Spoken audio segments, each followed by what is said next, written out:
Assalamualaikum dan salam sejahtera kepada anda. Selamat datang ke YouTube channel Dr. Nasrul. Dan dalam channel ini saya akan kongsikan pelbagai topik menarik berkaitan dengan ergonomik di tempat kerja. Dan kepada anda di luar sana, jangan lupa subscribe dan tekan butang loceng di atas ini.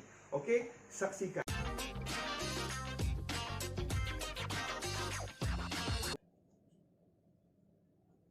Hari ini saya akan kongsikan beberapa soalan-soalan lazim berkaitan dengan ergonomic train person, iaitu ETP. Okey, soalan yang pertama. Di manakah boleh mendapatkan kursus untuk membolehkan berdaftar sebagai ergonomic train person? Okey, kursus hanya boleh diikuti menerusi pusat pengajar yang telah diberi kebenaran oleh JKKP ataupun DOSH untuk menjalankan kursus pengurusan ergonomik ataupun ergonomic management. Soalan seterusnya. Di manakah boleh didapati senarai pusat pengajar yang telah diberi kebenaran oleh JKKP untuk menjalankan kursus pengurusan ergonomik?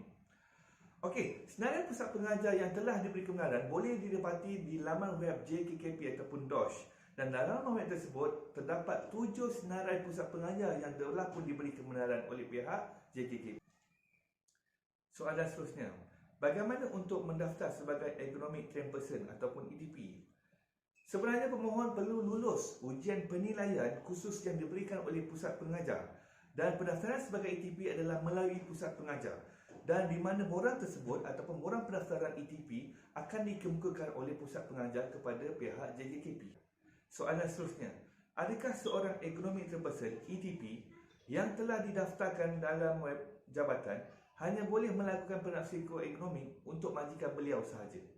Sebenarnya seorang ETP yang telah didaftarkan pada laman web JKKP boleh melakukan penafsiran psikoergonomik ataupun ergonomic risk assessment selain daripada majikan beliau, walau bagaimanapun ianya tertakluk kepada sebarang syarat bersama majikan beliau. Soalan seterusnya, adakah seseorang yang telah mengikuti kursus pengurusan ergonomik melalui pusat pengajar sebelum pusat pengajar tersebut mendapat kebenaran oleh jabatan untuk menjalankan kursus dibenarkan untuk berdaftar sebagai ergonomic train person?